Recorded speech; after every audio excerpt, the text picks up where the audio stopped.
5 eventos que ocorreram após a morte de Jesus. Primeiro, um terremoto aconteceu. Após a morte de Jesus, a natureza reagiu. A Bíblia relata que a terra tremeu e as rochas se partiram. A criação foi abalada pela morte do Filho de Deus. Mateus descreve que primeiro a terra tremeu e as rochas se dividiram, sugerindo que a reação da terra foi uma resposta em relação a eventos divinos que ocorreram na cruz. Segundo, túmulos se abriram. Mateus também relata algo que não aparece nos outros evangelhos. Túmulos se abriram e muitos corpos de santos, o povo de Deus que havia morrido, foram ressuscitados. Após sua ressurreição, eles saíram dos túmulos, entraram em Jerusalém e apareceram a muitos. Mateus 27:50 e 2:53. Embora terremotos possam abrir túmulos, a ressurreição dos corpos foi claramente uma ação divina, indicando que Deus estava por trás do terremoto. A Palestina, sendo uma região sísmica, não estranharia um terremoto, mas o fato de que os túmulos se abriram e as rochas se partiram acrescenta um peso espiritual à crucificação de Jesus. Outro terremoto logo marcaria um evento ainda mais importante, a ressurreição de Jesus. Mateus enfatiza a vitória sobre a morte que o sacrifício de Jesus trouxe. Aqueles que foram ressuscitados são descritos como adormecidos, um termo comum no Novo Testamento para aqueles que morreram, mas cujo destino eterno está garantido. A ressurreição desses santos e suas aparições em Jerusalém são testemunhos poderosos da obra de Jesus na cruz e de sua própria ressurreição. O termo pessoas santas provavelmente se refere a figuras piedosas do Antigo Testamento, escolhidas para testemunhar esses eventos milagrosos. Suas aparições em Jerusalém confirmam a eficácia da obra de Jesus na cruz. Isso antecipa o ensinamento de Paulo sobre Jesus ser as primícias dos mortos. 1 Coríntios 15, 20 e 23. Cristo ressuscitou dos mortos como as primícias, o primeiro a ser ressuscitado com um corpo imortal, antecipando a ressurreição de todos os que morreram em Cristo. A ressurreição desses santos é um prenúncio da ressurreição que todos os crentes aguardam através da morte de Jesus. Um novo tempo começou. A morte foi derrotada pela morte e a ressurreição para a vida eterna se tornou possível. No entanto, foi apenas após a ressurreição de Jesus que esses santos saíram dos túmulos e apareceram a muitos em Jerusalém. A Bíblia não menciona se esses santos morreram novamente ou foram para o céu com Jesus. A morte do Filho de Deus abalou a criação. O pregador Charles Spurgeon observou que, enquanto os corações humanos não responderam os gritos de agonia do Redentor, as rochas responderam. Elas se partiram, mesmo não sendo o alvo da redenção. As rochas foram mais sensíveis que os corações humanos, pelos quais Jesus derramou seu sangue.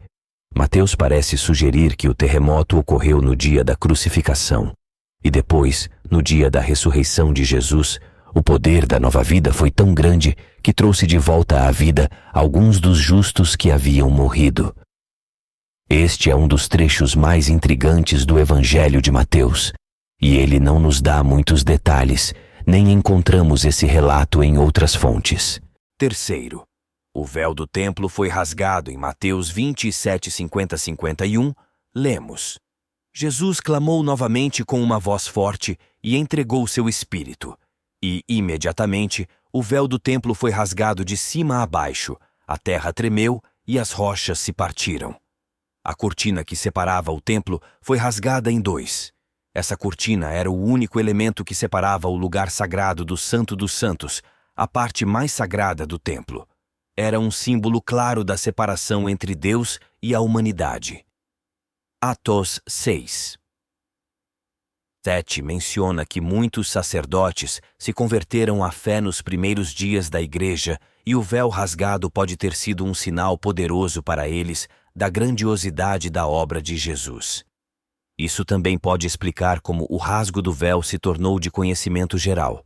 Hebreus 9:1-9 nos diz que no templo um véu separava o Santo dos Santos, o local da presença de Deus, do restante do templo onde os homens estavam. Hebreus 9:1-3.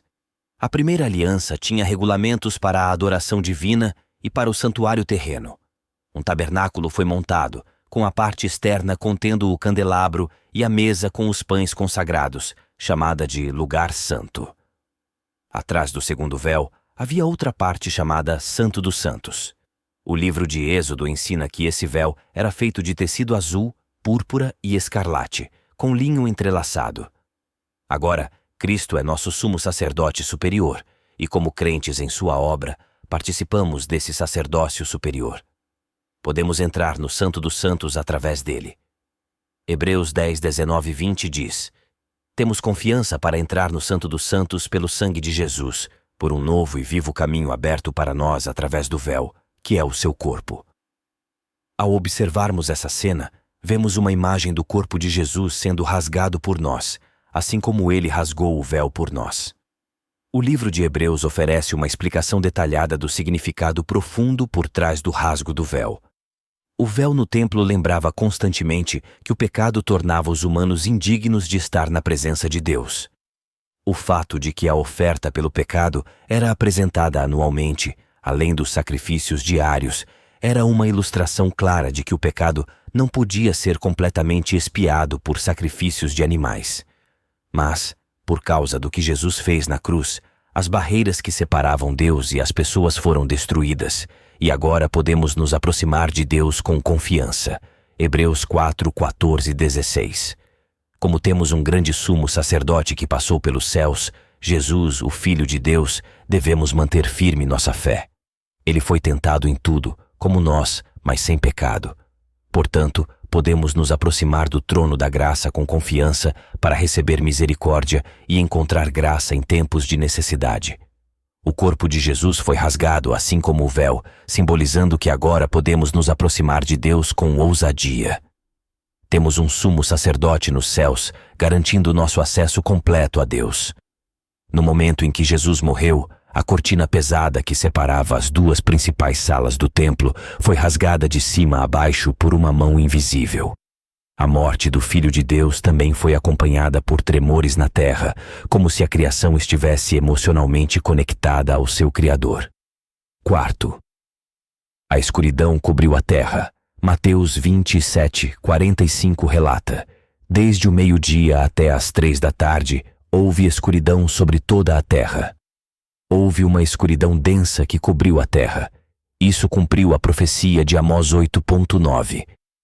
Naquele dia, diz o Senhor Deus, farei o sol se pôr ao meio-dia e escurecerei a terra em plena luz do dia. Muitas vezes, Jesus foi solicitado a dar um sinal do céu, e agora eles tinham embora representasse a cegueira espiritual do povo. Ao meio-dia, a escuridão começou e durou até às 3 da tarde. Esse fenômeno sobrenatural ocorreu quando o sol estava no auge, e não poderia ter sido causado por um eclipse, já que a lua estava cheia. A intervenção divina não apenas trouxe essa escuridão, mas também um terremoto, alinhando os eventos com os registros sagrados. A criação não poderia suportar a presença de seu Criador sendo executado, e o sol retirou seus raios para não testemunhar os atos dos ímpios. A escuridão, neste momento crucial, pode ter vários significados. Primeiro, na antiguidade, a escuridão estava associada ao luto e também à morte de grandes homens. Tanto os leitores gentios quanto judeus poderiam entender a escuridão como um sinal cósmico da morte de um rei. Além disso, a escuridão era um sinal do julgamento de Deus. Quinto, o soldado reconheceu a inocência de Jesus. O centurião e os soldados que guardavam Jesus viram o terremoto e todos os eventos ocorrendo, e ficaram tomados de medo, dizendo: verdadeiramente, este era o Filho de Deus. Mateus 27, 53, 54. A função de um centurião era garantir que a crucificação fosse executada corretamente. Ele comandava cerca de 100 soldados e era um soldado de carreira, promovido por sua coragem e inteligência. Ele precisava ser frio e eficiente para cumprir suas ordens. No entanto, a crucificação de Jesus foi tão marcante que até mesmo esse endurecido centurião romano reconheceu que Jesus era o Filho de Deus. Isso significava que Jesus era inocente da acusação que o levou à cruz. O centurião provavelmente sentiu uma mistura de emoções, ao perceber que havia supervisionado a execução de um homem inocente. Suas palavras não foram ditas por um recruta assustado, mas por um veterano experiente, que havia testemunhado muitas execuções e liderado homens à morte. Ele estava ciente da forte condenação dos líderes religiosos judeus contra Jesus, que o acusaram de blasfêmia. Seu comandante, Pôncio Pilatos, havia mantido a condenação, mas o centurião rejeitou essa acusação e reconheceu a reivindicação de Jesus. Ele foi convencido pelos eventos que presenciou. Embora tenha supervisionado muitas crucificações, essa foi diferente. O que ele viu? Diversos momentos da prisão, julgamento e crucificação de Jesus se combinaram para formar uma conclusão poderosa. Talvez tenha sido a maneira como Jesus reagiu à injustiça que sofreu, ou como ele suportou a tortura infligida pelos soldados. A dignidade com que Jesus enfrentou a multidão que clamava por sua morte pode ter impressionado o centurião.